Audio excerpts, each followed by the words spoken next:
ನಮಸ್ತೆ. ನಾನು S ಉಮೇಶ್‌ರವರ Kashmiri dairy ಅನ್ನೋ ಒಂದು ಪುಸ್ತಕದಿಂದ ಕಾಶ್ಮೀರದಲ್ಲಿ ನಡೆದಂತಹ ಘನಘೋರ ವಿಚಾರಗಳ ಬಗ್ಗೆ ನಿಮಗೆ ಹೇಳ್ತಾ ಇದ್ದೆ. ಆ್ಯಕ್ಚುಲಿ ಇಲ್ಲಿ ಬರ್ತಾ ಇರೋವಂಥ ಫೋಟೋಸ್ ಎಲ್ಲ ಆಗ ಕಾಶ್ಮೀರದಲ್ಲಿ ನಡೆದಿರುವಂತಹ ಒಂದು ಘಟನೆಗಳಿಗೆ ಸಾಕ್ಷಿಯಾಗಿರುವಂಥ ಫೋಟೋಗಳದು.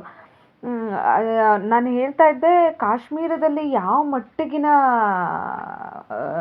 ಹಿಂಸೆ, ಕ್ರೌರ್ಯ ನಡೀತು ಅಂದರೆ ನಮ್ಮ ಕಾಶ್ಮೀರಿ ಪಂಡಿತರ ಮೇಲೆ, ನಮ್ಮ ಹಿಂದೂಗಳು ಅನ್ನಿಸ್ಕೊಂಡವ್ರ ಮೇಲೆ ಆ ಮಟ್ಟಿಗಿನ ಕ್ರೌರ್ಯ ನಡೀತು ಅಂತ ಹೇಳ್ತಾ ಇದ್ದೆ. ಅಂದರೆ 1990ರವರೆಗೆ ನಾನು ಹೇಳ್ತಾ ಬಂದೆ. ಅಂದರೆ 1990ರಲ್ಲೇ ಕಾಶ್ಮೀರದಲ್ಲಿ ಕಾಶ್ಮೀರಿ ಪಂಡಿತರನ್ನು ಹೊಡೆದು ಅತ್ಯಂತ ಹಿಂಸೆ ಕೊಟ್ಟು ಹೊರಗೆ ಹಾಕಿದಂತಹ ಕಾಲಘಟ್ಟ ಅದು.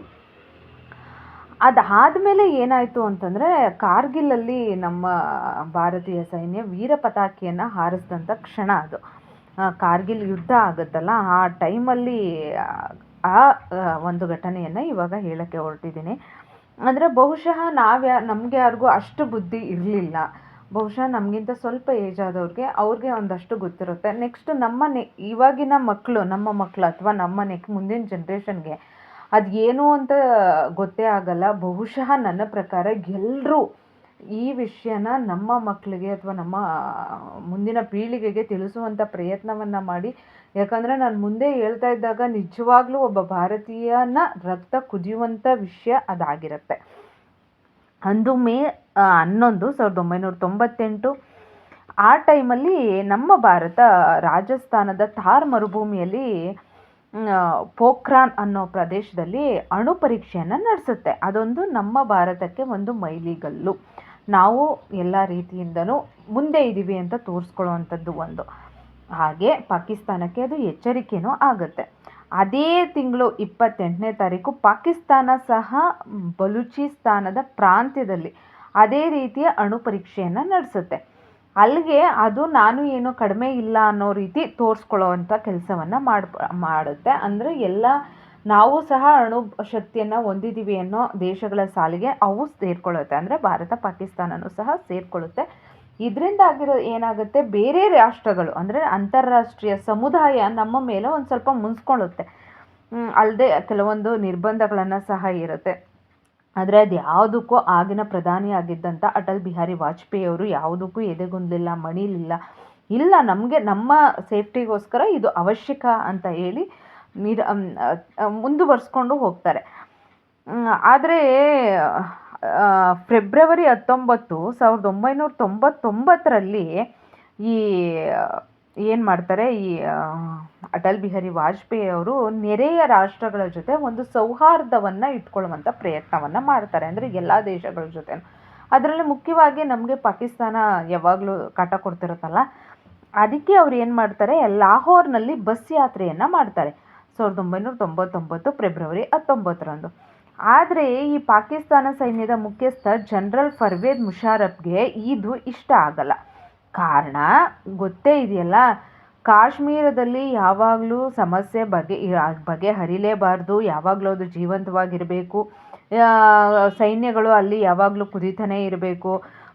ಜಿಹಾದಿಗಳು, ಮುಜಾಹಿದ್ಗಳು, ಫಿದಾಯಿನ್ಗಳು ಇವರೆಲ್ಲ ಅಲ್ಲಿ ಇರ್ತಾನೆ ಇರಬೇಕು. ಸೈನ್ಯ ಯಾವಾಗಲೂ ಅಲ್ಲಿ ಸನ್ನದ್ಧವಾಗಿರಬೇಕು. ಒಟ್ಟಲ್ಲಿ ಶಾಂತಿ ಇಷ್ಟ ಇಲ್ಲ. ಆ ಕಾರಣಕ್ಕೆ ಅವ್ರಿಗಿಷ್ಟ ಆಗಲ್ಲ. ಆ ಕಾರಣಕ್ಕೆ ಅವರು ಒಂದು ಮಾಮೂಲಿ ಭಾರತದ ಗಡಿಯೊಳಕ್ಕೆ ಉಗ್ರರನ್ನು, ಪಾಕಿಸ್ತಾನಿ ಸೈನಿಕರನ್ನು ಎಲ್ಲರನ್ನೂ ಕಳಿಸುವಂಥದ್ದು ವ್ಯವಸ್ಥೆಯನ್ನು ಮಾಡ್ತಾರೆ. ಕಾಶ್ಮೀರವನ್ನು ಕಬಳಿಸುವ ಯೋಚನೆ ಅದು. ಯಾಕೆ ಅಂತಂದರೆ, ಈ ಮುಷಾಫರ್ ತಮ್ಮನನ್ನು ಒಂದು ಭಾರತೀಯ ಸೈನ್ಯ ಒಂದು ಬರ್ಬರವಾಗಿ ಹತ್ಯೆ ಮಾಡಿರುತ್ತೆ. ಯಾಕಂದರೆ ಅವನು ಉಗ್ರನೇ ಆಗಿರ್ತಾನೆ. ಇವನು ಇಷ್ಟು ಯೋಚನೆ ಮಾಡ್ತಾನೆ ಅಂದರೆ ಅವನ ತಮ್ಮನೂ ಅದೇ ಮಟ್ಟಿಗೆ ಯೋಚನೆ ಮಾಡಿರ್ತಾನೆ. ಅದಕ್ಕೆ ಅವನ ಉಗ್ರವಾಗಿ ಕೊಂದಾಕಿರುತ್ತೆ. ಅದು ಸೇಡು ಒಂದು ಅವನ ತಲೆ ಒಳಗಡೆ ಇರುತ್ತೆ. ಆ ಕಾರಣಕ್ಕೆ ಅವರು ಶಾಂತಿಯನ್ನು ಬಯಸಲ್ಲ. ಅಂದರೆ ಉಗ್ರರನ್ನು, ಪಾಕಿಸ್ತಾನಿ ಸೈನಿಕರನ್ನು ಕಾಶ್ಮೀರದ ಬೇರೆ ಬೇರೆ ಭಾಗಗಳಿಗೆ ನುಗ್ಗಿಸುವಂಥದ್ದು ಕೆಲಸವನ್ನು ಮಾಡಿರ್ತಾರೆ. ಅಂದರೆ ಕಾಶ್ಮೀರದಿಂದ ಲಡಾಖನ್ನು ಬೇರ್ಪಡಿಸುವಂಥದ್ದು ಮತ್ತು ಭಾರತೀಯ ಸೇನೆ ಸಿಯಾಚಿನ್ ಪ್ರದೇಶದಿಂದ ಹಿಂದೆ ಸರಿಯುವಂತೆ ಮಾಡುವಂಥದ್ದು, ಕಾಶ್ಮೀರದಲ್ಲಿ ಒಂದಷ್ಟು ಗಲಭೆಗಳನ್ನು, ದೊಂಬಿಗಳನ್ನು ಎಬ್ಬಿಸುವಂಥದ್ದು ಇದು ಉದ್ದೇಶ. ನಾನು ಮೊದಲೇ ಹೇಳ್ತಾ ಇದ್ದೆ, ಭಾರತದ ಗಡಿ ನಿಯಂತ್ರಣ ರೇಖೆ ಅಥವಾ ಕಾಶ್ಮೀರದಲ್ಲಿ ಸುಮಾರು ಪರ್ವತಗಳಿವೆ, ಕಣಿವೆಗಳಿವೆ. ಅಲ್ಲೆಲ್ಲ ಕುತ್ಕೊಂಡು ಸೈನಿಕರು ಪರ್ವತಗಳ ಮೇಲೆ ಕಾಯ್ತಾ ಇರ್ತಾರೆ. ಒಂದೊಂದು ಪರ್ವತಗಳ ಮೇಲೆ ಗಡಿಯನ್ನು ಕಾಯ್ತಾ ಇರ್ತಾರೆ, ಅಂದರೆ ಕಾಯ್ತಾ ಇರ್ತಾರೆ. ನಾವು ಯೋಚನೆ ಮಾಡಬೇಕು, ಕಾಶ್ಮೀರದಲ್ಲಿ ಹವಾಮಾನ ಒಂದೇ ರೀತಿ ಇರಲ್ಲ. ತುಂಬ ಚಳಿಗಾಲ ಬಂದಾಗ ಹಿಮ ಬೀಳ್ತಾ ಇರುತ್ತೆ, ಕೊರೆಯುವ ಚಳಿ. ಆ ಟೈಮಲ್ಲಿ ಏನು ಮಾಡ್ತಾರೆ ಅಂದರೆ, ಪ್ರತಿ ಚಳಿಗಾಲ ಅಂದರೆ ಡಿಸೆಂಬರ್ನಿಂದ ಏಪ್ರಿಲ್ವರೆಗೆ ಭಾರತ ಮತ್ತು ಪಾಕಿಸ್ತಾನದ ಎರಡೂ ಸೈನಿಕರು ತಮ್ಮ ಬಂಕರ್ ಏನಿರುತ್ತೆ ಅಲ್ಲಲ್ಲಿ ಶಸ್ತ್ರಾಸ್ತ್ರಗಳನ್ನು ಇಟ್ಬಿಟ್ಟು ಕೆಳಗಡೆ ಎದ್ದು ಬರ್ತಾರೆ. ಅಂದರೆ ವಿಂಟರ್ ವೆಕೇಟೆಡ್ ಪೋಸ್ಟ್ ಅಂತ ಅದನ್ನು ಕರೀತಾರೆ. ಅಂದರೆ ಹಿಮ ಎಲ್ಲ ಕರಗಿ ಅಲ್ಲಿ ವಾತಾವರಣ ಸ್ವಲ್ಪ ಪರವಾಗಿಲ್ಲ ಅಂತ ಅನ್ನೋವಾಗ ಮೇ ತಿಂಗಳಲ್ಲಿ ಅವರು ಮತ್ತೆ ತಮ್ಮ ತಮ್ಮ ಬಂಕರ್ಗಳಿಗೆ ಹೋಗಿ ಅಲ್ಲಿ ಸೈನ್ಯವನ್ನು ಅಥವಾ ನಮ್ಮ ದೇಶವನ್ನು ಕಾಯುವಂಥ ಕೆಲಸವನ್ನು ಮಾಡ್ತಿರ್ತಾರೆ. ಇದು ಎರಡೂ ದೇಶಗಳು ಮಾಡುವಂಥ ಕೆಲಸ. ಆದರೆ 1999ರಲ್ಲಿ ಆ ಚಳಿಗಾಲ ಕಳೆಯುವ ಮೊದಲೇ, ಅಂದರೆ ಮೇ ಮೊದಲನೇ ವಾರದಲ್ಲಿ ಹೋಗಬೇಕಾಗಿತ್ತು, ಮೇ ಟೈಮಲ್ಲಿ ಹೋಗಬೇಕಾಗಿತ್ತು. ಆದರೆ ಅವರು ಅದಕ್ಕಿಂತ ಮುಂಚೆ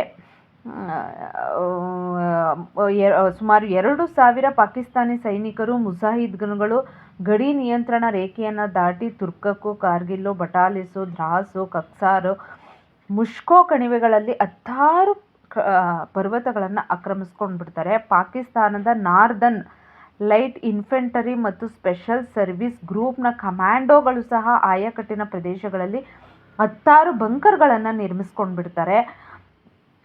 ಆರ್ಟಿಲರ್ಗಳು, ಮೋಟಾರ್ಸ್ಗಳು, ಆ್ಯಂಟಿ ಏರ್ಕ್ರಾಫ್ಟ್ ಮಿಸೈಲ್ಗಳು ಮತ್ತು ಅಪಾರ ಪ್ರಮಾಣದ ಶಸ್ತ್ರಾಸ್ತ್ರಗಳನ್ನು ಶಿಖರದ ಬಂಕರ್ಗಳಲ್ಲಿ ಸಂಗ್ರಹಿಸಿಟ್ಕೊಂಡ್ಬಿಡ್ತಾರೆ.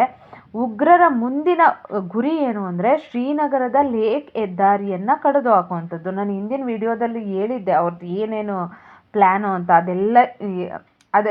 ಅದೆಲ್ಲ ಇದು ಮಾಡ್ತಾ ಬರೋದು. ಅಂದರೆ ಪ್ರತಿ ಸಾರಿ ನಮ್ಮ ಭಾರತೀಯ ಸೈನ್ಯ ಅವ್ರು ಏನು ಹಾಕೊಂಡಿರ್ತಾರೆ ಯೋಜನೆ, ಅದನ್ನೆಲ್ಲ ಮೊಟಕುಗೊಳಿಸ್ತಾರೆ. ಮತ್ತು ಇವರು ಅದನ್ನೇ ರೂಪುರೇಷೆಯನ್ನು ಹಾಕ್ಕೊಂಡು ಮತ್ತೆ ಅವ್ರು ಅದೇ ಕೆಲಸಕ್ಕೆ ಹೋಗ್ತಿರ್ತಾರೆ. ಈ ನಡುವೆ ಈ ಮುಜಾಹಿದ್ಗಳು ಆ ಗುಡ್ಡಗಳ ಮೇಲೆ ಅಲ್ಲಲ್ಲಿ ಭೂಸ್ಫೋಟಕಗಳನ್ನು ಉದುಗಿಸಿಟ್ಟುಬಿಟ್ಟಿರ್ತಾರೆ. ಯಾಕೆ, ಅವರು ಗೊತ್ತಿರುತ್ತಲ್ಲ ಅಲ್ಲಿ ಇಲ್ಲಿ ಬಂದರೆ ನಮ್ಮ ಭಾರತೀಯ ಸೈನ್ಯದ ಸೈನಿಕರಿಗೆ ಆಕ್ರಮಣವನ್ನು ಮಾಡೋದಕ್ಕೆ. ಅಲ್ಲದೆ ನಾನು ಹೇಳ್ತಾ ಇದ್ದೀನಲ್ಲ, ಏನು ಅಂತಂದರೆ ಇವರು ಪಾಕಿಸ್ತಾನದವ್ರ ಹತ್ರ ಹೆಚ್ಚೇನು ಶಸ್ತ್ರಾಸ್ತ್ರಗಳಾಗಿರ್ಬೋದು, ಆಯುಧಗಳಾಗಿ ಏನೂ ಇರಲಿಲ್ಲ. ನಮ್ಮ ಭಾರತೀಯ ಸೈನಿಕರು ಬಂಕರ್ಗಳಲ್ಲಿ ಚಳಿಗಾಲ ಅಂತ ಹೇಳಿ ಬಂಕರ್ಗಳಲ್ಲಿ ಅಪಾರ ಪ್ರಮಾಣದ ಶಸ್ತ್ರಾಸ್ತ್ರಗಳನ್ನು ಸಂಗ್ರಹಿಸಿಟ್ಟು ಕೆಳಗಡೆ ಬಂದಿರ್ತಾರಲ್ಲ, ಇವರು ಮೊದಲೇ ಹೋಗಿ ನಮ್ಮ ಬಂಕರ್ಗಳನ್ನು ವಶಪಡಿಸ್ಕೊಂಡು ನಮ್ಮ ಶಸ್ತ್ರಾಸ್ತ್ರಗಳನ್ನು ಎತ್ಕೊಂಡಿರುವಂಥ ಏನಂತ ಬೇಯಬೇಕು ಅವ್ರಿಗೆ ಗೊತ್ತಾಗ್ತಿಲ್ಲ ನನಗೆ. ಆ ರೀತಿ ಅಂದರೆ ಅವ್ರ ಹತ್ರ ಅಷ್ಟೊಂದು ಶಸ್ತ್ರಾಸ್ತ್ರಗಳನ್ನು ಇರಲಿಲ್ಲ. ಇದು ನಮ್ಮ ಭಾರತೀಯ ಸೈನ್ಯಕ್ಕೆ ಗೊತ್ತೇ ಆಗಲ್ಲ. ರಾ ಆಗಲಿ, ಐಬಿಗಾಗಲಿ ಅಥವಾ ಯಾವುದಕ್ಕೂ ಗೊತ್ತಲ್ಲ. It was a total intelligence failure ಅಂತ ಹೇಳ್ತಾರೆ. ಅವರು ಅಲ್ಲಿಗೆ ಬೇಕಾದಂಥ ಅಪಾರ ಪ್ರಮಾಣದ ಆಹಾರ ಪದಾರ್ಥಗಳು, ಅಂದರೆ ಕೆಡದೇ ಇರುವಂಥದ್ದು ಆಹಾರ ಪದಾರ್ಥಗಳು ಸುಮಾರು ಸ್ವಲ್ಪ ದಿನ ಇಟ್ಟರು ಕೆಡದೇ ಇರೋ ರೀತಿ ಎಲ್ಲ ರೀತಿಯನ್ನು ಪಾಕಿಸ್ತಾನ ಮಾಡಿಕೊಂಡ್ರು. ನಮ್ಮ ಭಾರತೀಯ ಸೈನ್ಯಕ್ಕೆ ಇದು ಯಾವುದರ ಸುಳಿವು ಗೊತ್ತೇ ಆಗಲ್ಲ. ಅದು ಮೇ 6, 1999 ಕಾರ್ಗಿಲ್ ಪ್ರದೇಶದಲ್ಲಿ ಒಬ್ಬ ಕುರಿ ಮೇಯಿಸೋರು ಇರ್ತಾರಲ್ಲ, ಅವರು ಇದನ್ನು ಗಮನಿಸ್ತಾರೆ. ಅವ್ರಿಗೆ ಅದು ನಿತ್ಯ ಗೊತ್ತಾಗಿರುತ್ತಲ್ಲ ಸೈನಿಕರು ಬರೋದು ಹೋಗೋದು. ಅವ್ರಿಗೆ ಇದೇನು ಈ ಟೈಮಲ್ಲಿ ಇಲ್ಲಿ ಏನು ಮಾಡ್ತಿದ್ದಾರೆ ಅಂತ ಹೇಳಿ ಸೈನ್ಯದ ಕೋರ್ ಕಮಾಂಡರ್ಗೆ ವಿಷಯವನ್ನು ತಿಳಿಸ್ತಿರ್ತಾರೆ. ಆ ವಿಷಯವನ್ನು ತಿಳಿಸಿದ ತಕ್ಷಣಕ್ಕೆ ಸೈನ್ಯ ಎಚ್ಚೆತ್ಕೊಳ್ಳುತ್ತೆ. ಅವರು ರೆಕ್ಕಿ ತಂಡವನ್ನು ಒಂದು ಸಜ್ಜುಗೊಳಿಸ್ತಾರಾಗತ್ತೆ. ಸುಮಾರು 4 ಜನ ಇರುವಂಥ ರೆಕ್ಕಿ ತಂಡ ಅದು. ಆ ರೆಕ್ಕಿ ತಂಡ ಅಂತಂದರೆ ರೆಕಾನೆಸೆನ್ಸ್ ಅಂತ, ಅಂದರೆ ಹೋಗಿ ಅಲ್ಲಿ ಬೇಹುಗಾರಿಕೆಯನ್ನು ಮಾಡುವಂಥದ್ದು. ಅಂದರೆ ಬೇಹುಗಾರಿಕೆ, ಅಲ್ಲಿ ಹೋಗಿ ನೋಡುವಂಥದ್ದು, ಯಾರು ಏನು ಮಾಡ್ತಿದ್ದಾರೆ, ಯಾಕೆ ಬಂದಿದ್ದಾರೆ ಇವರು ಅನ್ನೋವಂಥದ್ದು ವಿಷಯವನ್ನು ಸಂಗ್ರಹ ಮಾಡುವಂಥದ್ದು. ಎಲ್ಲಿ ಇಟ್ಕೊಂಡಿದ್ದಾರೆ, ಇವ್ರ ಚಲನವಲನ ಏನು, ಇವ್ರು ನಿಜವಾಗ್ಲೂ ಉಗ್ರರ ಅಥವಾ ಬೇರೆಯವರ ಅಂತ ಪ್ರತಿಯೊಂದನ್ನು ತಿಳ್ಕೊಳ್ಳುವಂಥ ಒಂದು ಕೆಲಸವನ್ನು ಮಾಡುವಂಥದ್ದು. ಇದಕ್ಕೆ ರೆಕ್ಕಿ ಅಂತ ಕರೀತಾರೆ. ಅವರು ಮಾಡಬೇಕಾಗಿದ್ದಂಥ ಕೆಲಸ ಕಾರ್ಗಿಲ್ ಸೆಕ್ಟರ್ ಬಜರಂಗ್ ಪೋಸ್ಟ್ ಅಂತ. ಅದರ ಮೇಜರ್ ವಹಿಸ್ಕೊಂಡಿದ್ದಂಥ ಸೌರಭ್ ಕಾಲಿಯಾ ಅನ್ನೋ ಒಬ್ಬ 22 ವರ್ಷದ ಹುಡುಗ. ಈಗ ಹೇಳ್ತೀನಿ ನೋಡಿ. ಕಾರ್ಗಿಲ್ ಸೆಕ್ಟರು ಮೇ 14, 1999, ಸಮಯ 2:30, ಮಧ್ಯಾಹ್ನ 2:30. ಬಜರಂಗ್ ಪೋಸ್ಟು, ಕಕ್ಸಾರ್ ಪ್ರದೇಶ, ಕಾರ್ಗಿಲಲ್ಲಿ ಏನಾಗುತ್ತೆ ಅಂತ ನಾನು ಹೇಳಿದ್ನಲ್ಲ. ರೆಕ್ಕಿ ತಂಡವನ್ನು ಆಯ್ಕೆ ಮಾಡಿರುತ್ತೆ. ಸುಮಾರು 4 ಜನರ ತಂಡ ಇದು. ಅದರಲ್ಲಿ ಮೇಜರ್ ಮುಖ್ಯವಾಗಿ 22 ವರ್ಷದ ಸೌರಭ್ ಕಾಲಿಯಾ ಅಂತನವರು ಹೋಗ್ತಾರೆ. ಅಲ್ಲಿ ಹೋಗ್ತಾ ಇರಬೇಕಾದ್ರೆ ಸುಮಾರು ಮಧ್ಯಾಹ್ನ 2:30ಕ್ಕೆ ಕಾಲಿಯಾ ಅವ್ರದ್ದು ಅಂದರೆ ರೇಡಿಯೋ ಸಂಪರ್ಕ ಏನು ಇದಿರುತ್ತೆ ಅದು ಕಡಿತಗೊಂಡ್ಬಿಡುತ್ತೆ. ಕೆಲವೇ ಕ್ಷಣಗಳಲ್ಲಿ ಗುಂಡಿನ ಸುರಿಮಳೆ ಆಗುತ್ತೆ. ಅದೊಂದು ಅನಿರೀಕ್ಷಿತ ಆಕ್ರಮಣ. ಯಾಕಂದರೆ ಅವರು ಬರೀ 4 ಜನ ಇರ್ತಾರೆ. ಇವ್ರು ನಾನು ಹೇಳಿದೆ ಸುಮಾರು 2,000 ಜನ ಅಲ್ಲಿ ಬಚ್ಚಿಟ್ಕೊಂಡಿದ್ದಂಥವ್ರು. ಇವರು ಬರೀ 4 ಜನ. ಇವ್ರಿಗೆ ಏನೊಂದು ಗೊತ್ತಿರಲಿಲ್ಲ. ಇವರು ಹೋಗಿರೋವಂಥದ್ದು ಬರೀ ಬೇಹುಗಾರಿಕೆಯನ್ನು ಮಾಡ್ಕೊಳ್ಳೋವಂಥದ್ದೇ. ಮರುಕ್ಷಣದಲ್ಲೇ ಸುಮಾರು ಏಕಕಾಲಕ್ಕೆ 70-80 ಮಂದಿ ಏಕಕಾಲಕ್ಕೆ ಅವ್ರ ಮೇಲೆ ಗುಂಡನ್ನು ಹಾರಿಸ್ತಾ ಇರುತ್ತೆ. ಇವ್ರು ಇಟ್ಕೊಂಡಿದ್ದು ಬರೀ AK-47 ಅನ್ನುವಂಥ ಒಂದು ಬಂದೂಕಷ್ಟೇ. ಅವರೆಲ್ಲ ತುಂಬ ಏನು ಸುಧಾರಿತವಾದಂತಹ ಶಸ್ತ್ರಾಸ್ತ್ರಗಳನ್ನು ಇಟ್ಕೊಂಡಿದ್ರು. ಇವರು ಎಷ್ಟು ಸಾಧ್ಯ ಆಗುತ್ತೋ ಅಷ್ಟು ಹೋರಾಡಿದ್ರು. ಅವ್ರ ಕೈಯಲ್ಲಿ ಎಷ್ಟು ಗುಂಡು ಇರುತ್ತೋ ಅಲ್ಲಿವರೆಗೂ ಹೋರಾಡಿದ್ರು. ಅದು ಮುಗ್ದೋಯ್ತು. ಕೆಲವೇ ನಿಮಿಷಗಳಲ್ಲಿ ಈ 4 ಜನರ ತಂಡ ಶತ್ರುಗಳ ಬಂದಿಯಾಗ್ಬಿಡುತ್ತೆ.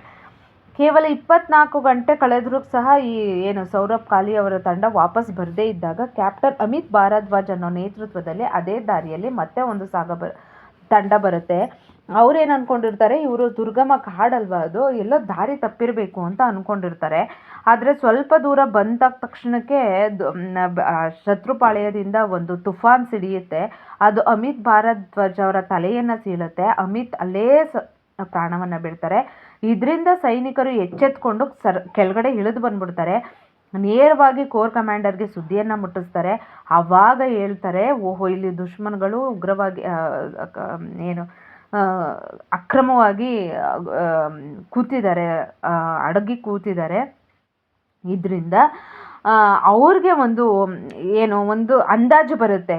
ಇಲ್ಲಿ LOC ದಾಟಿ ಬಂದಿದ್ದಾರೆ, ಎಷ್ಟು ಜೈಲಿನ ಇರ್ಬೋದು, ಏನು ಎತ್ತ ಅಂತ. ಆಗ ನಮ್ಮ ಸೈನ್ಯಕ್ಕೆ ಸಹಾಯ ಮಾಡಿದ್ದು ಇಸ್ರೇಲ್. ಅದು ಅತ್ಯಾಧುನಿಕ ಉಪಗ್ರಹಗಳ ಮೂಲಕ ಕಾಶ್ಮೀರದ ಎಲ್ಲಿ ಎಷ್ಟೆಷ್ಟು ಜನ ಕೂತಿದ್ದಾರೆ ಅಂತ ಹೇಳಿ ಅದನ್ನು ಕೆಂಪು ಹಸಿರು ಝೋನ್ಗಳಲ್ಲಿ ಚುಕ್ಕಿಯನ್ನು ಇಟ್ಟು ಇಲ್ಲೆಲ್ಲಿ ಕೂತಿದ್ದಾರೆ ಅಂತ ಹೇಳಿ ಸುಮಾರು ಅಂದರೆ ನಮ್ಮ ಗಡಿ ಪಾಕಿಸ್ತಾನ ನಮ್ಮ ಗಡಿಗೆ ಸುಮಾರು 80 ಕಿಲೋಮೀಟರ್ ಒಳಗಡೆ ಬಂದಿದ್ದಾರೆ ಅಂತ ಖಚಿತವಾಗಿ ಅವ್ರಿಗೆ ವಿಷಯ ಗೊತ್ತಾಗೋದು. ಆವಾಗ ಅಲ್ಲಿವರೆಗೂ ನಮ್ಮ ಸೈನ್ಯಕ್ಕೆ ಯಾವುದೇ ವಿಷಯಗಳು ಗೊತ್ತೇ ಆಗಲ್ಲ. ಅದಾದ ಮೇಲೆ ಏನು ಹೇಳ್ತಾರೆ, ನಮ್ಮ ವಾಯು ದಾಳಿಯನ್ನು ನಡೆಸಿ ಶತ್ರುಗಳನ್ನು ಕೊಲ್ಲುವ ಪ್ರಯತ್ನಕ್ಕೆ ಸೈನ್ಯ ಮುಂದಾಗುತ್ತೆ. ಆ ಟೈಮಲ್ಲಿ ಭಾರತದ ವಾಯುಸೇನೆಯ ಫ್ಲೈಟ್ ಲೆಫ್ಟಿನೆಂಟ್ ನಚಿಕೇತ್ ಅನ್ನೋರು ಮೇ 27, 1991 ವಿಂಗ್ 21 ವಿಮಾನದಲ್ಲಿ ಅದನ್ನು ಹೊರಡ್ತಾರೆ ರೆಕ್ಕಿಗಾಗಿ. ಅಂದರೆ ಏನೇನು ಎಲ್ಲೆಲ್ಲಿದ್ದಾರೆ ಅನ್ನೋವಂಥದ್ದು ನೋಡೋದಕ್ಕೆ ಹೊರಡ್ತಾರೆ. ವಿಮಾನ ಬಟಾಲಿಕ್ ಸೆಕ್ಟರ್ನ ಶಿಖರದ ಮೇಲೆ ಹಾರ್ತಾ ಇರಬೇಕಾದ್ರೇ ಶತ್ರುಗಳ ಮಿಸೈಲ್ಗೆ ಅದು ಸಿಲುಕುತ್ತೆ. ಪರಿಣಾಮ ವಿಮಾನ ಆಗಸದಲ್ಲೇ ಸಿಡ್ದೋಗುತ್ತೆ. ನಚಿಕೇತ್ ಪ್ಯಾರಾಚೂಟ್ ಸಹಾಯದಿಂದ ಬೆಟ್ಟ ಒಂದರಿಂದ ಇಳಿದು ಬರ್ತಾರೆ. ಮುಂದಿನ ಕೆಲವೇ ನಿಮಿಷಗಳಲ್ಲಿ ನಚಿಕೇತ್ ತಲೆ ಎತ್ತಿ ನೋಡಿದಾಗ ಅವ್ರಿಗೆ ಮತ್ತೊಂದು ವಿಂಗ್ 21 ವಿಮಾನ ಇವ್ರ ಹತ್ರ ಬರೋವಂಥದ್ದು ಕಾಣಿಸುತ್ತೆ. ಅದರಲ್ಲಿದ್ದ ಸ್ಕ್ವಾಡ್ರನ್ ಲೀಡರ್ ಅಜಯ್ ಅಹುಜಾ ಅವರು ನಚಿಕೇತ್ರನ್ನ ಹುಡುಕುತ್ತಾನೆ ಬರ್ತಾ ಇರ್ತಾರೆ. ಅಷ್ಟರಲ್ಲಿ ಪಾಕಿಸ್ತಾನದ ಸ್ಟ್ರಿಂಗರ್ ಮಿಸೈಲ್ ಒಂದು ಅಹುಜಾ ಅವರ ವಿಮಾನಕ್ಕೆ ಬಡಿದ್ಬಿಡುತ್ತೆ. ವಿಮಾನ ಸ್ಫೋಟಗೊಳ್ಳುತ್ತೆ. ಅಜಯ್ ವಿಮಾನದಿಂದ ಎಕ್ಸಿಟ್ ಆಗಿ ಕೆಳಗಿಳಿತಾರೆ. ಆದರೆ ಅಲ್ಲೇ ಇದ್ದ ಪಾಕಿಸ್ತಾನಿ ಸೈನಿಕರು ಅಜಯ್ ಮೇಲೆ ಭೀಕರವಾಗಿ ಗುಂಡಿನ ದಾಳಿಯನ್ನು ನಡೆಸಿ ಅವನನ್ನು ಕೊಂದುಬಿಡ್ತಾರೆ. ಇತ್ತ ಕಡೆ ಕ್ಯಾಪ್ಟನ್ ನಚಿಕೇತ್ರನ್ನ ಪಾಕಿಸ್ತಾನಿ ಉಗ್ರರು, ಪಾಕಿಸ್ತಾನಿ ಸೈನಿಕರು ಸುತ್ತುವರೆದು ಅವರನ್ನು ಬಂಧಿಸ್ತಾರೆ. ಆದರೆ ಅಷ್ಟರಾಗಲೇ ನಚಿಕೇತ್ ಪಾಕಿಸ್ತಾನದಲ್ಲಿ ಇರೋದು ಅಂದರೆ ಒಂದು ದೊಡ್ಡ ಸುದ್ದಿ ಆಗಿಬಿಡುತ್ತೆ. ಅಂತಾರಾಷ್ಟ್ರೀಯ ಮಾಧ್ಯಮಗಳು ಸಹ ಸುದ್ದಿಯನ್ನು ಹೈಲೈಟ್ ಮಾಡುತ್ತೆ. ಕೂಡಲೇ ಭಾರತ ಸರ್ಕಾರ ನಚಿಕೇತ್ರನ್ನ ಬಿಡುಗಡೆ ಮಾಡಬೇಕು ಅಂತ ಪಾಕಿಸ್ತಾನಕ್ಕೆ ಒತ್ತಾಯ ಮಾಡುತ್ತೆ. ಇದರಲ್ಲಿ ಅಂತಾರಾಷ್ಟ್ರೀಯ ಒತ್ತಡನೂ ಸಹ ಸೇರುತ್ತೆ. ವಿಧಿಯಿಲ್ಲದೆ 4 ದಿನಗಳ ನಂತರ ಪಾಕಿಸ್ತಾನ ನಚಿಕೇತ್ರನ್ನ ಬಿಡುಗಡೆ ಮಾಡುತ್ತೆ. ಆದರೆ ಅಂಥ ಭಾಗ್ಯ ಅಜಯ್ ಅಹುಜಾಗೆ ಸಿಗಲ್ಲ. ಯಾಕಂದರೆ ಅವರು ಶತ್ರುಗಳ ಗುಂಡಿಗೆ ನಮ್ಮ ದೇಶಕ್ಕಾಗಿ ಪ್ರಾಣವನ್ನು ಅರ್ಪಿಸ್ತಾರೆ.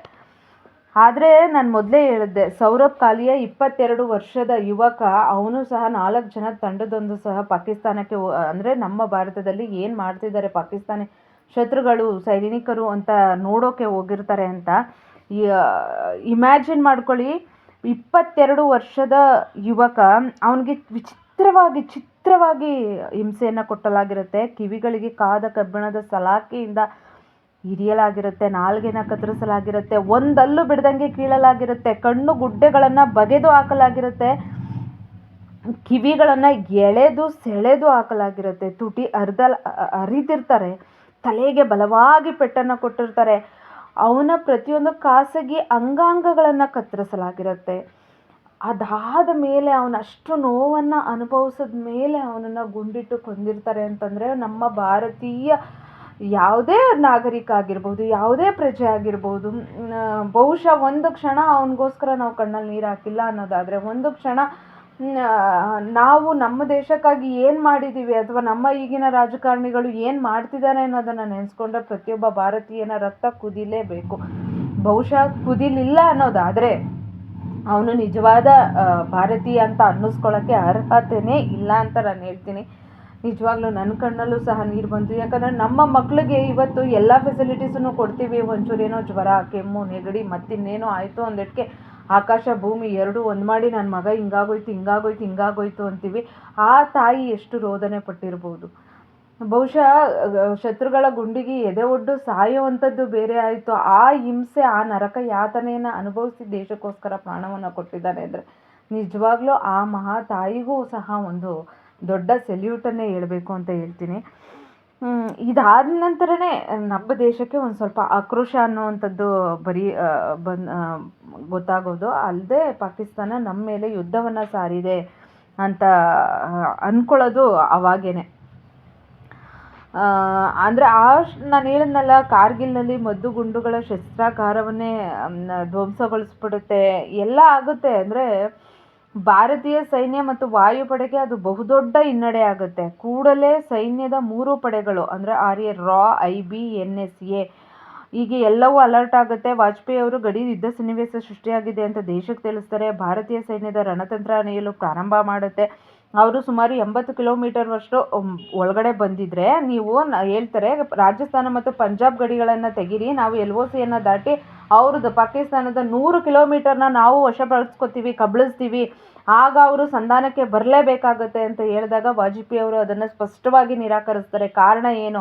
ನಾವು LOCಯನ್ನು ದಾಟಿ ಒಳಗಡೆ ಹೋದರೆ ಅಂತಾರಾಷ್ಟ್ರೀಯ ಸಮುದಾಯದ ಬೆಂಬಲ ನಮಗೆ ಸಿಕ್ಕಲ್ಲ ಅಂತ ಹೇಳ್ತಾರೆ. ಅದೇ ಆಗ ಅನಿವಾರ್ಯವಾಗಿ ಶತ್ರುಗಳ ಮೇಲೆ ಹೋರಾಡಿ ಅವ್ರನ್ನ ಹಿಮ್ಮೆಟ್ಟಿಸ್ಬೇಕಾಗತ್ತೆ. ಅದಕ್ಕಾಗಿ ಸಾಕಷ್ಟು ಬೆಲೆಯನ್ನು ಸಹ ನಾವು ತೆರಬೇಕಾಗತ್ತೆ. ಅಂದರೆ ಕೊನೆಯ ವಾರದ ವೇಳೆಗೆ ಭಾರತೀಯ ಸೈನ್ಯ ಎಲ್ಲ ಗಡಿಯನ್ನು ಜಮಾವಣೆ ಮಾಡಲಾಗುತ್ತೆ.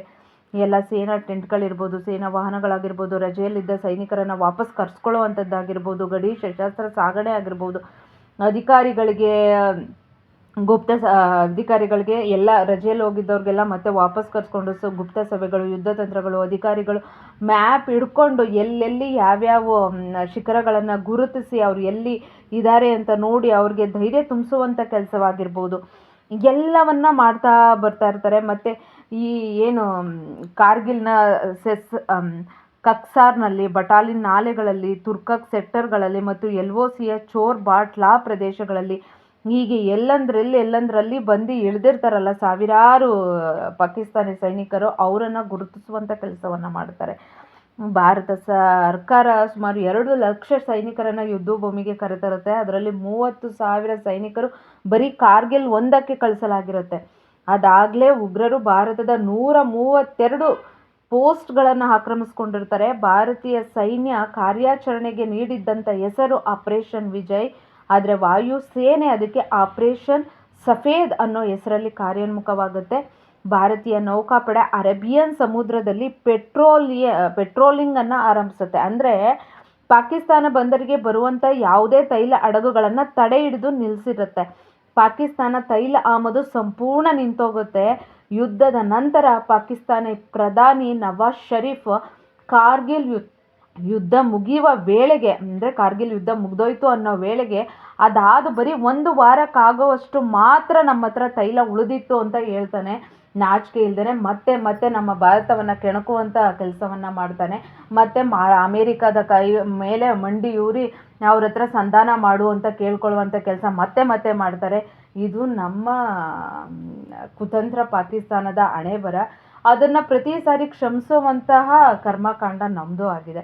ಮುಂದೆ ದ್ರಾಸ್ ಸೆಕ್ಟರ್ ಹೇಳ್ತೀನಿ. ಮೇ 22, 1999 ತೋಲೋಲಿಂಗ್ ದ್ರಾಸ್ ಅಲ್ಲಿ ಏನಾಯಿತು ಅನ್ನೋದ್ರ ಬಗ್ಗೆ ನಿಮಗೆ ವಿಷಯವನ್ನು ತಿಳಿಸ್ತೀನಿ. ಆ್ಯಸ್ ಯೂಶ್ವಲ್ ಈ ವಿಡಿಯೋ ನಿಮ್ಗೆ ಹೇಗೆ ಅನ್ನಿಸ್ತು, ಇಷ್ಟ ಆಯಿತಾ, ಇಷ್ಟ ಆಗಲಿಲ್ಲ? ಆ್ಯಸ್ ಯೂಶ್ವಲ್ ಇಷ್ಟ ಆಗಿದೆ